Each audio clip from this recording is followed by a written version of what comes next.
Bueno, seguimos. Entremos a la parte de opinión con nuestros invitados. Vamos a echar un poquito jarabe de lengua, ¿no? Yo les decía a los invitados más que una entrevista.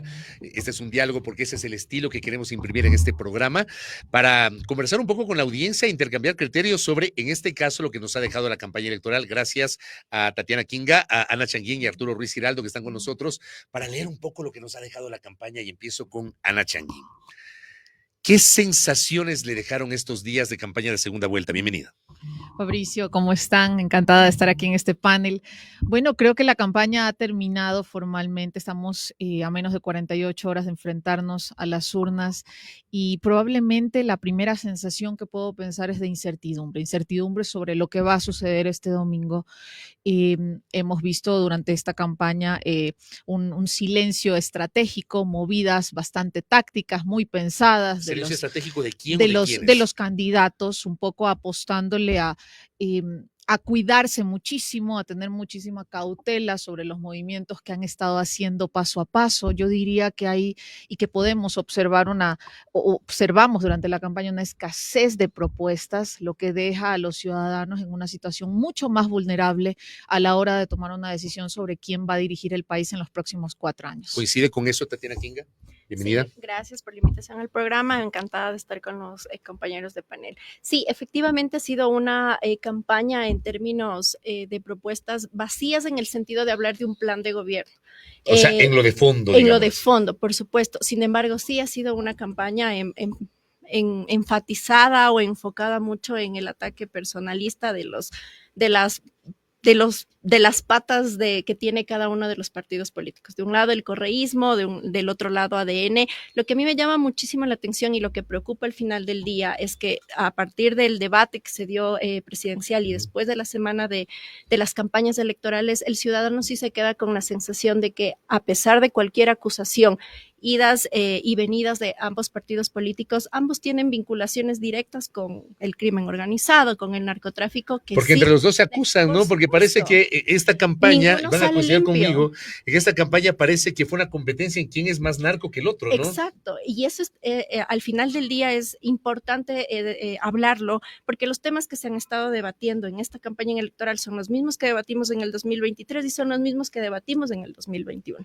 Y es a lo que se van a tener que enfrentar cualquiera de los dos que gane. Y al final del día no hay una propuesta clara y concreta sobre qué es lo que va a pasar a futuro, ni siquiera en el corto plazo, mucho peor al mediano y a largo plazo. Yo coincido en el hecho de que no ha habido propuestas de fondo, pero yo le pregunto a Arturo, ¿esto pasa por estrategia de los candidatos o porque no le interesa al elector abordar los temas de fondo y se queda en la superficialidad? Arturo, bienvenido. Muchas gracias por la invitación y felicitaciones de que estés de vuelta acá en Gracias. RTU.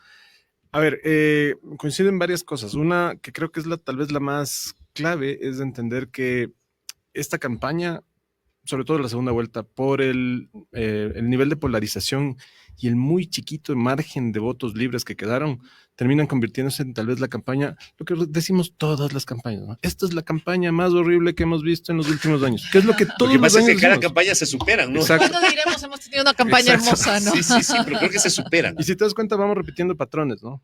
La campaña más horrible que hemos visto, sí, así es. Y la otra muletilla de todas las elecciones es las encuestas se equivocaron.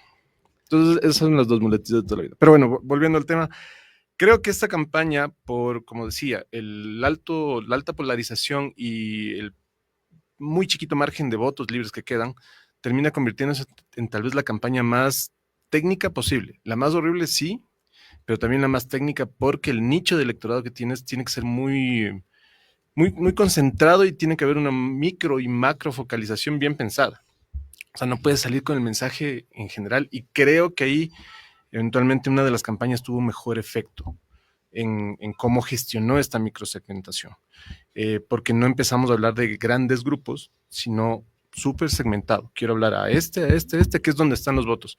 Y no solo por tema, sino también por edad y sobre todo geográficamente. ¿Ustedes vieron alguno de los candidatos en la Amazonía, por ejemplo, o en Galápagos? Que yo sepa, no sé. Y es porque no hay votos allá.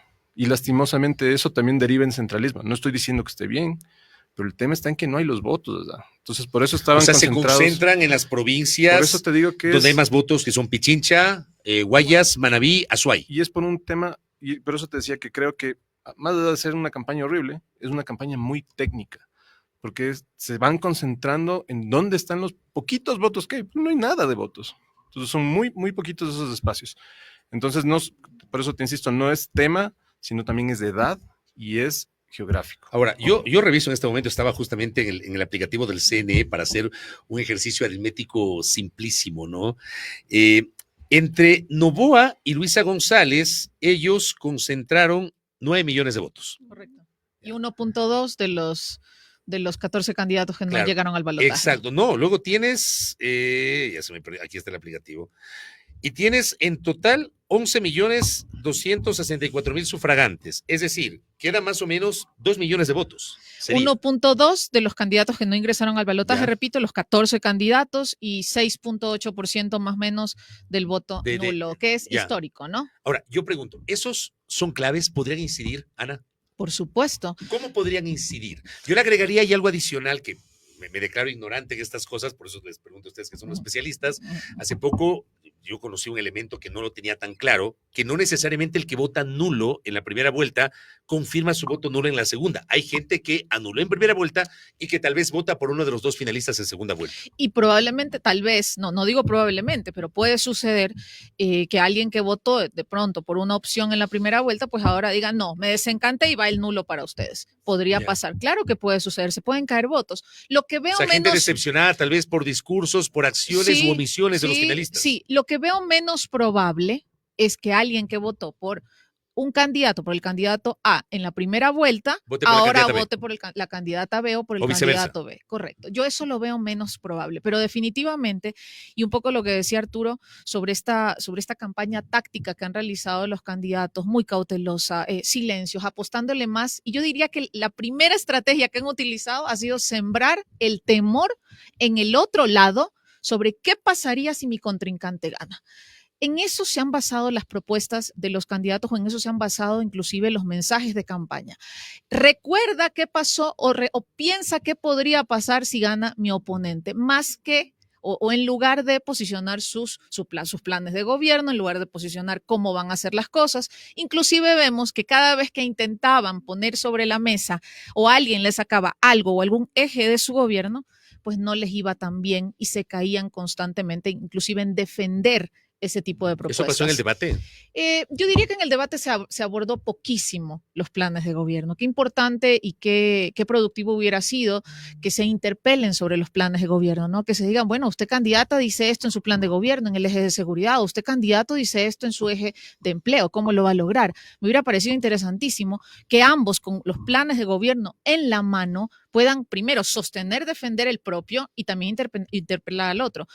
Sobre lo del voto nulo y sobre los votos sueltos que quedan de esos 14 candidatos, pues yo pienso que la primera reunión que deben haber tenido los candidatos una vez que se confirmó el balotaje es dónde están los votos. Y justamente pensando en esos puntos calientes, ¿no? En esos hotspots que se pueden ver en un mapa, primero, segundo, pensando en ese 1.2 millones de votos que quedan acumulados de personas que no los eligieron como una primera opción y pensando si están del centro a la izquierda o del centro a la derecha, un poco jugando y pensando que la candidatura de Noboa podría ubicarse del centro a la derecha, y eso realmente es cosecha mía, y la candidatura de González hacia la izquierda. Sí, un poco pensándolo, aunque en realidad el candidato Noboa ha dicho que él se identifica más del centro a la izquierda. Sí, pero yo, por ejemplo, yo no le descifro, y no sé si Tatiana tiene esta respuesta, yo no le descifro la parte ideológica del presidente, y creo que también se discute la consistencia ideológica de su adversaria en este momento.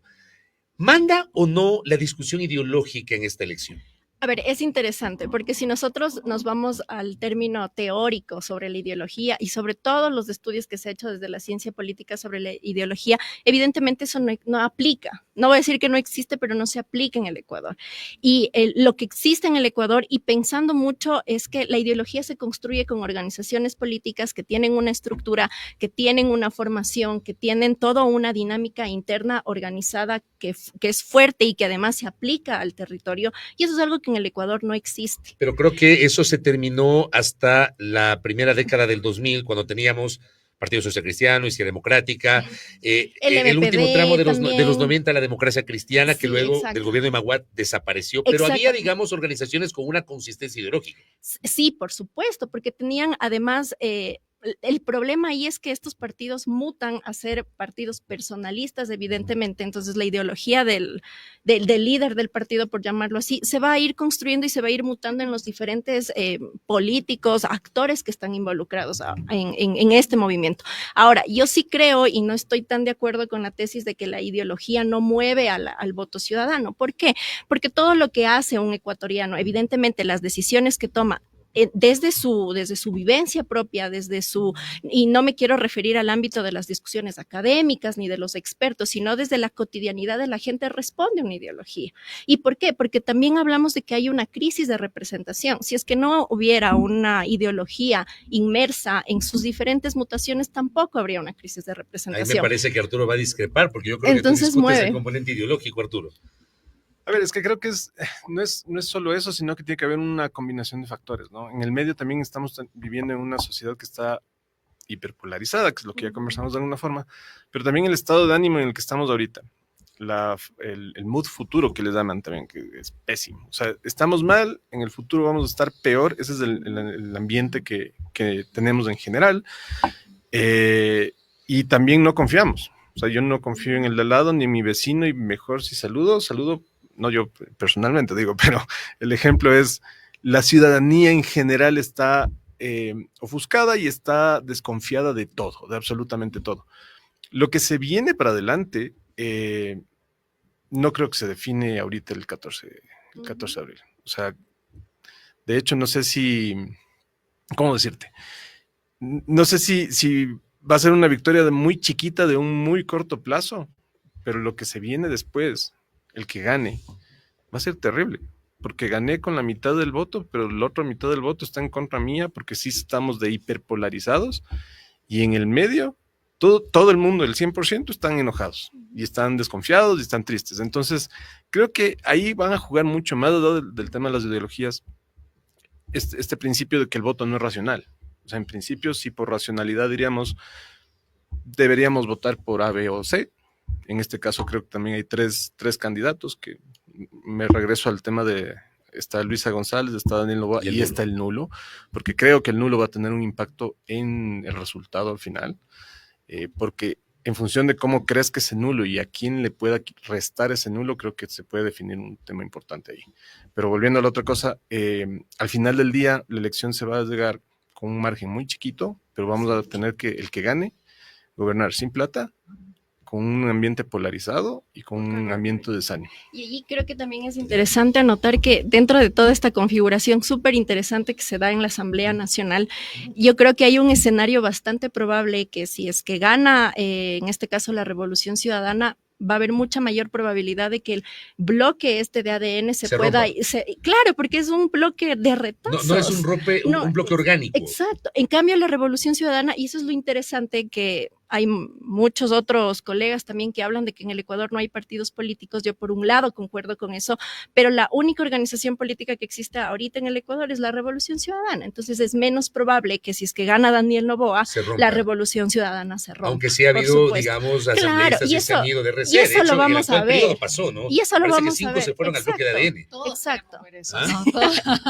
Exacto. ¿Coincide con ese criterio antes de la pausa? Esto de lo que podría pasar en la futura asamblea. En realidad yo siempre me oriento más hacia la necesidad de poder traer de vuelta la importancia de la ideología, como decía Tatiana.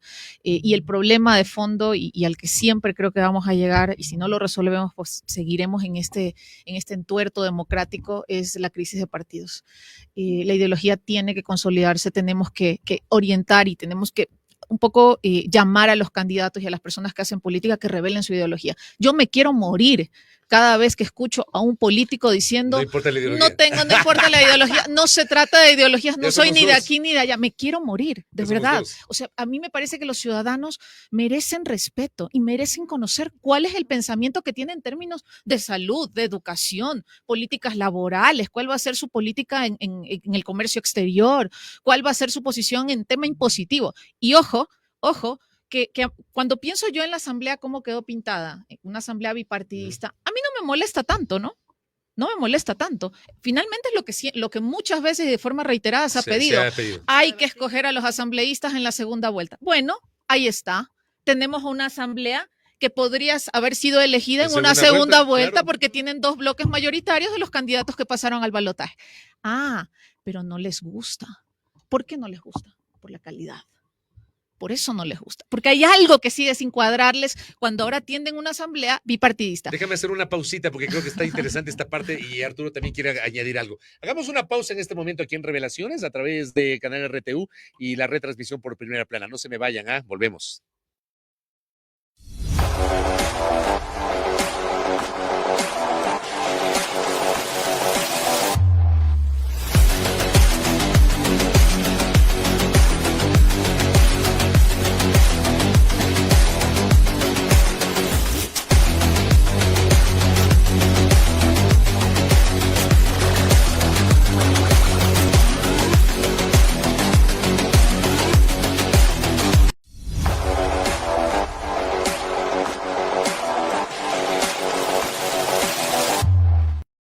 Si nos habíamos quedado, lo puso ya en el tapete de la discusión Ana Chañín y también antes Tatiana Kinga sobre la asamblea. Pero tú querías decir algo, Arturo.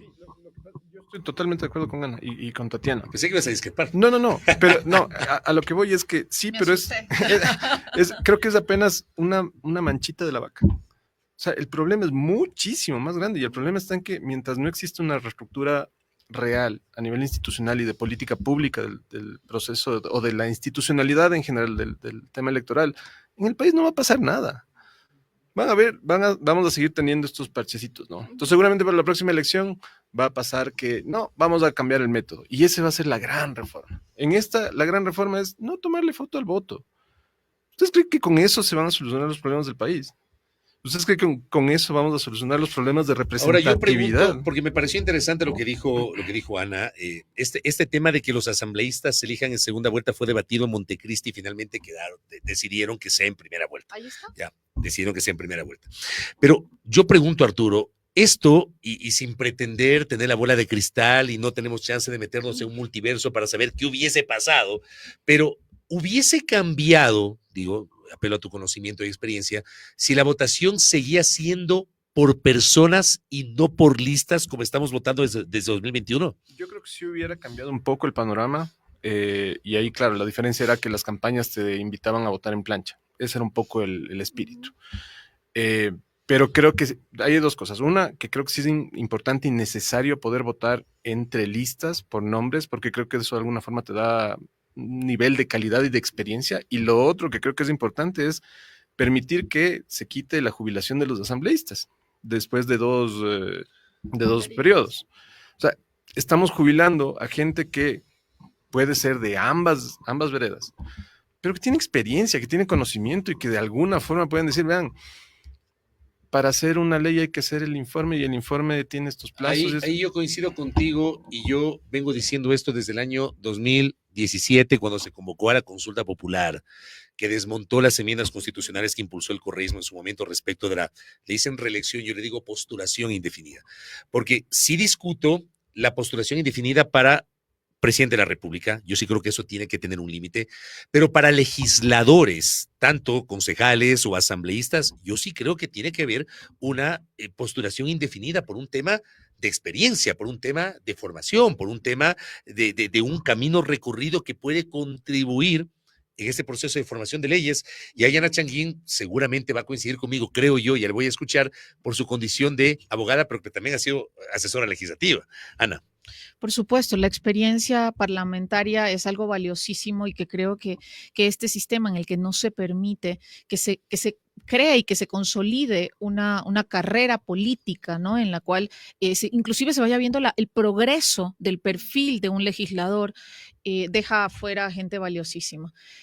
Eso por un lado, y nada más quería un poco aportar a lo que había dicho Arturo. Yo sí estoy de acuerdo con la votación de listas cerradas. Creo que eso contribuye a un voto ideológico. Yo tengo una discusión ahí. Yo coincido contigo en el sentido del voto ideológico.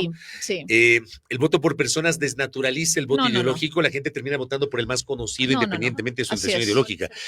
pero en este punto discutes en cambio la concentración. Entonces creo que ahí tienes estas discusiones. Yo sí estoy de acuerdo con que sean listas cerradas. Creo que los partidos políticos, y volvemos a eso, tienen que hacerse cargo de cuál es esa parrilla, ¿no? Cuál es esa vitrina de perfiles que está exponiendo a la ciudadanía y justamente tenemos que ir al fortalecimiento de que se formen cuadros, al fortalecimiento de que haya gente que tenga participación real, procesos de democracia interna reales, no de fantasía, no montados.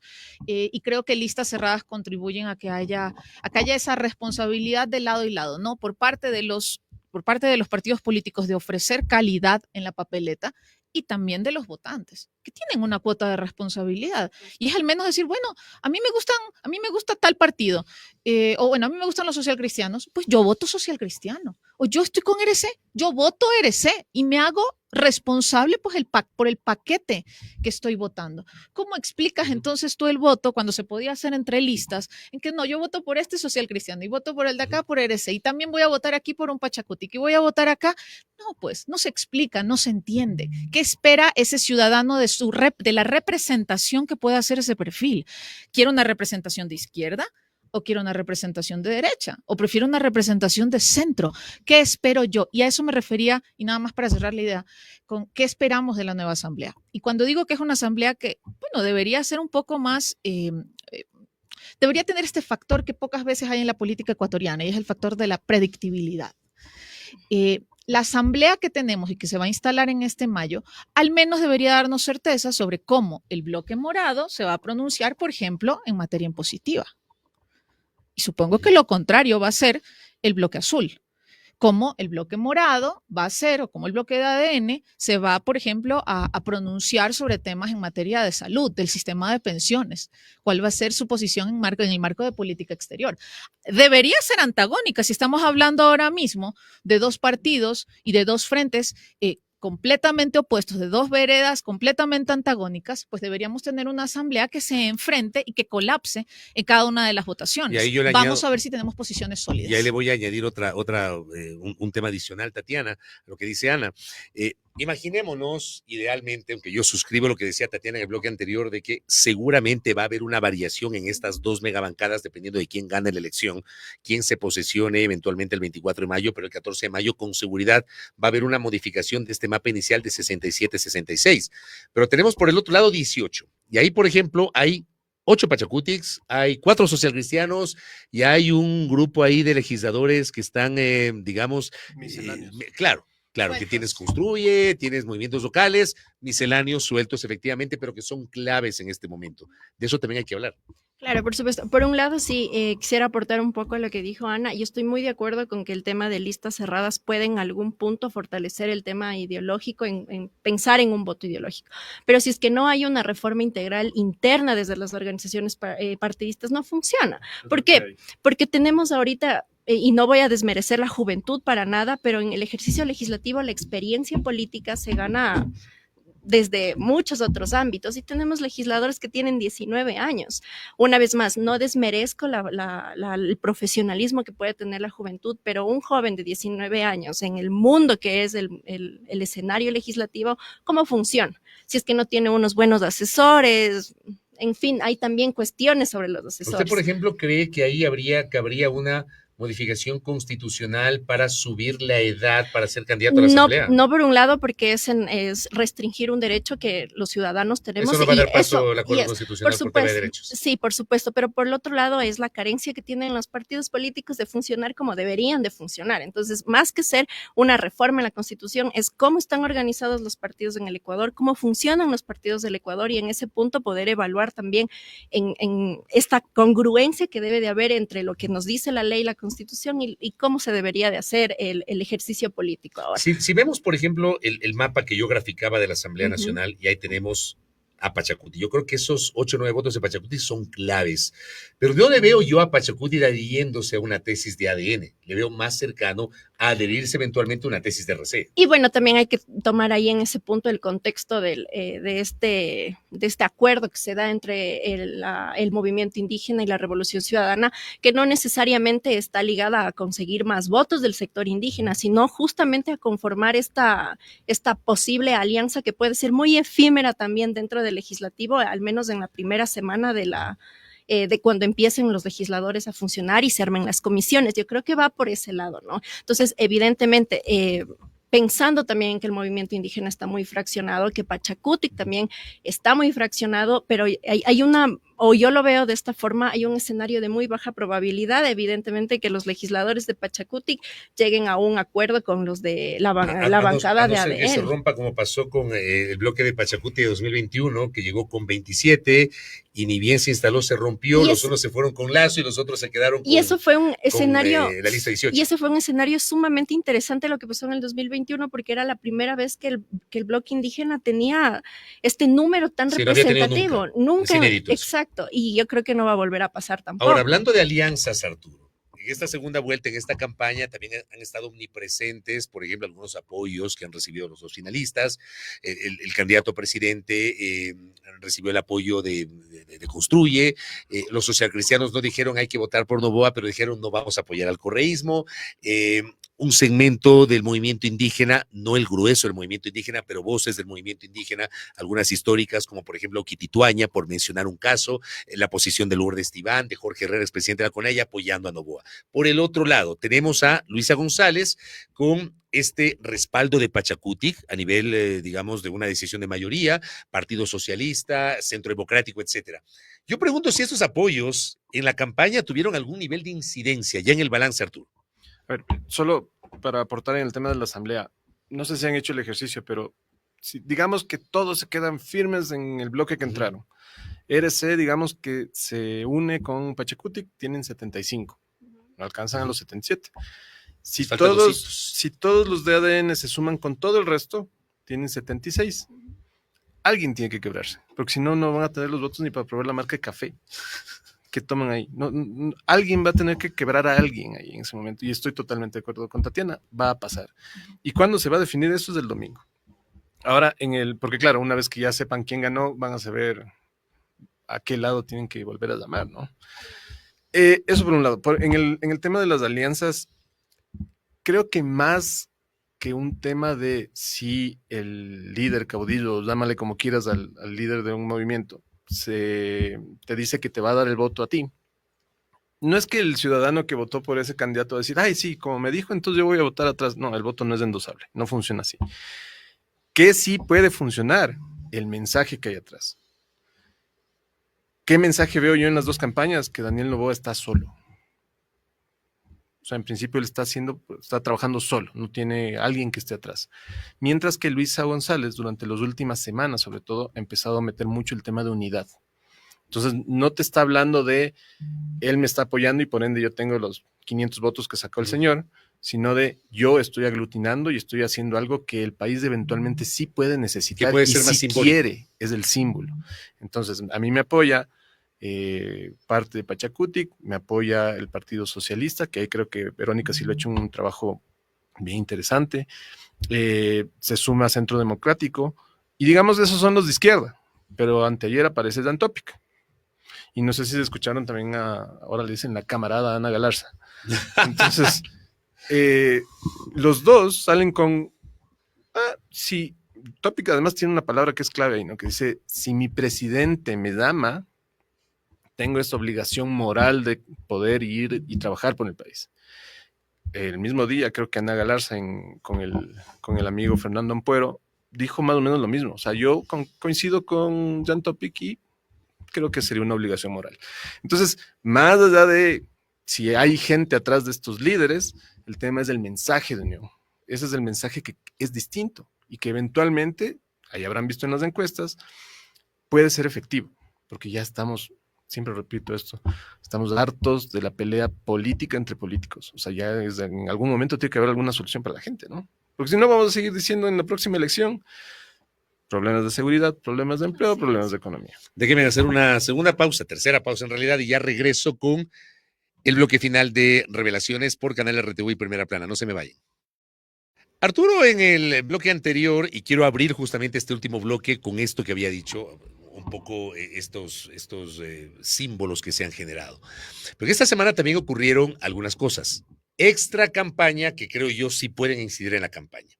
El video de Verónica Sarauz, la vinculación de Aquiles Álvarez en el caso AAA, la difusión de audios y chats del caso Ligados, y el apoyo o la reaparición de Jan Topic en el contexto de la campaña. Estos hechos, 4 hechos que los menciono acá, ¿pudieron haber tenido incidencia en el último tramo de la campaña, Ana? Bueno, eso lo vamos a ver cuando nos revelen los trackings. Aquí tal vez Tatiana tenga alguno, pero cuando nos revelen podemos difundir, ¿eh? No, Cuidado, no. nos Cuando matan. luego de las elecciones nos revelen los trackings y podamos ver un poco el desarrollo del voto día a día y cuáles iban siendo estas reacciones ciudadanas ante todos estos hechos que, como tú lo has dicho, Fabricio, definitivamente en mi criterio tienen impacto. Y creo que ambos candidatos han tenido que librar obstáculos durante la campaña, ¿no?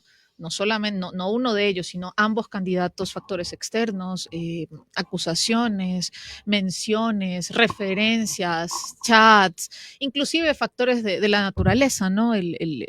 El presidente Daniel Noboa tuvo que enfrentar el tema de las inundaciones que se vino en el tramo final, que tampoco es menor, ¿no? Un montón de desgracia.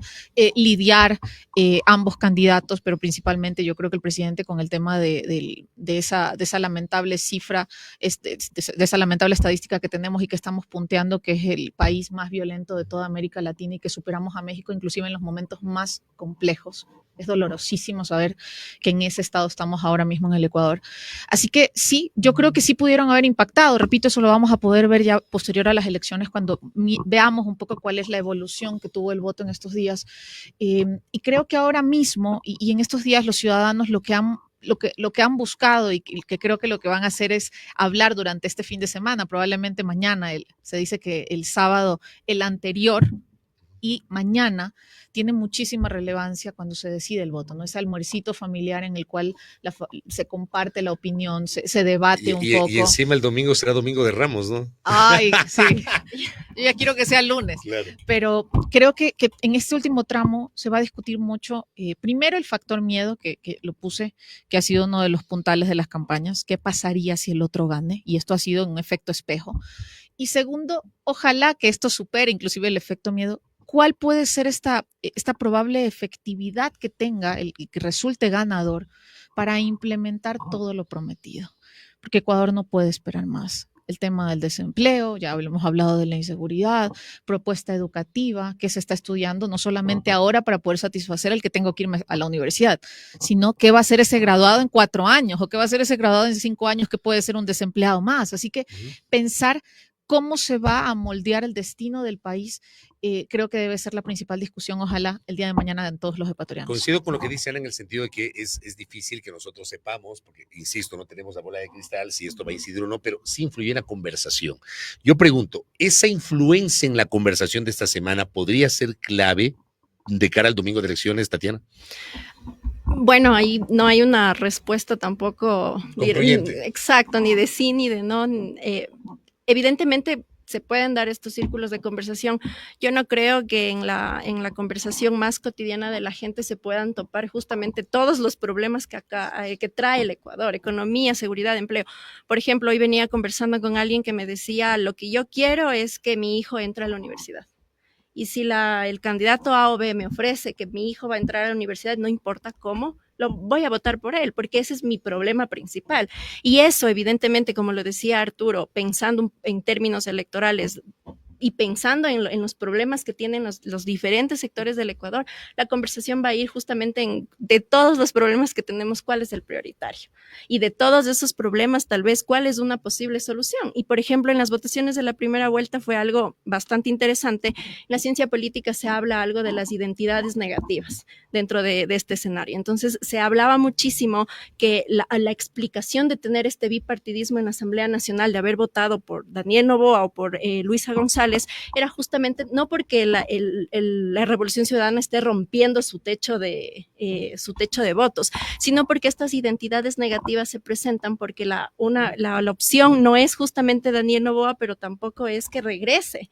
Entonces se presentan estas identidades negativas para poder tratar de explicar este juego, y no es porque yo crea que Daniel Noboa, Luisa González me va a solucionar los problemas que tiene el país, sino porque es todo lo opuesto, ¿no? Estos mundos opuestos dentro del tema electoral. Entonces, evidentemente mañana es un día bastante importante, la discusión en redes sociales va a estar activa, el silencio electoral más bien es para el tema, es para los medios de comunicación nacionales, etcétera, pero la conversación, las redes sociales, los mensajes, la publicidad que ha sido impresionante en esta campaña es de lado y lado, ha sido evidente. Entonces yo creo que si el día de mañana la conversación, pero va a ser sobre un problema prioritario, ¿no? Lastimosamente no creo que los ecuatorianos tengamos todos esos insumos para poder decidir y decir este candidato me está presentando esto y es la solución versus lo que me está presentando el otro. Lastimosamente la discusión se ha quedado en cuál es tu vínculo con el narcotráfico, sí, qué es la rana René, todo este tipo de cosas es lo que justamente no abona a que haya una discusión un poco más elevada, incluso desde los ámbitos de la cotidianidad sobre lo que necesita el país. ¿Qué opina Arturo Ruiz? Ahí hay que meterle lo que dije al inicio, una variable adicional que es que el voto es absolutamente emocional, no es racional. Entonces creo que hay dos bloques. Nunca es racional. Mayoritariamente no es racional, porque puede pasar cualquier cosa en el medio. Digamos, en una elección, para poner otro ejemplo, en una elección de alcalde, estaba yendo en mi carro, me caí en un hueco, ya no voto por el alcalde. O sea, puede ser hasta 10 minutos antes de que pase el tema de ir a votar. Creo que la muestra más clara es la elección de 2023, ¿no? Ajá. La primera vuelta de 2023. Sí. Sí. Entonces, aquí, claro, ¿cuál es la diferencia? En principio creo que hay dos bloques que están fuertes. Insisto, el universo del resto es muy chiquito y ese muy chiquito va a ser muy emocional. Entonces, ahí creo que van a jugar mucho estos temas de quién de estos dos, que en principio entre los dos se dicen que son malos, eventualmente me podría solucionar de alguna forma a mí. Algo. No espero convertirme en Suiza, pero digamos que pueda salir al parque con la guagua. Eso ya es bastante. Entonces, creo que esos mensajes y sobre todo temas, hay temas que son bien importantes aquí y que no he escuchado mucho en general. Es muy importante analizar el estado de ánimo de la gente versus los resultados de las cosas que están pasando. Y frente a esta polarización, también entender que estos momentos políticos sí tienen un impacto también en la gente, en la salud mental de la gente. O sea, si ya tengo mis problemas regulares, encima más tener que prender la tele y ver que se están matando, y me meto al YouTube para buscar, no sé, alguna cosa para reírme, y me encuentro con el video de decir, esta es narco y el otro también es narco, entonces, ¿a qué rato tengo vida más o menos? Porque tampoco puedo salir al parque con la guagua. Entonces creo que estos temas también deben incidir y también por eso ya, ojalá se acabe esto, pero ojo, enseguida empezamos año electoral de gobiernos locales. En este país cada 2 años están elecciones. Solamente para cerrar, porque me queda un minutito, un poco la pregunta que les hacía tanto a Tatiana cuanto a Ana. Estos factores exógenos, ¿tú crees que pudieron haber tenido incidencia en el último tramo? Sí, definitivamente sí. Definitivamente sí, y creo que la evidencia de eso es la reacción también de cómo fueron reaccionando las distintas campañas. Creo que, por ejemplo, salió el caso de Zarauz, de la señora Zarauz. Inmediatamente se activaron otros casos alrededor y ves cómo quieren tapar una cosa con otra, ¿no? Entonces, tienes una cantidad de información que al final del día es el que vio ese rato, es con el que lo que se y luego se diluye, ¿no? Y luego se diluye. Correcto. Pero sí tuvo un impacto. Arturo, gracias por el tiempo. Ana, gracias. Tatiana, muchas gracias. A nuestros invitados, Tatiana King, Arturo Ruiz Giraldo y Ana Changuín, que han estado con nosotros conversando aquí esta tertulia interesantísima, leyendo un poquito la campaña en la expectativa de lo que pueda pasar el domingo. El domingo vayan a votar. ¿Es una obligación? Sí, es una obligación. Te van a dar la papeleta, te piden para todos los trámites, sí, pero vayan con convicción y voten como quieran. Voten por el candidato que quieran, están en su derecho. Nos reencontraremos el día lunes en una nueva emisión de Revelaciones ya para leer un poco el resultado electoral. Un abrazo.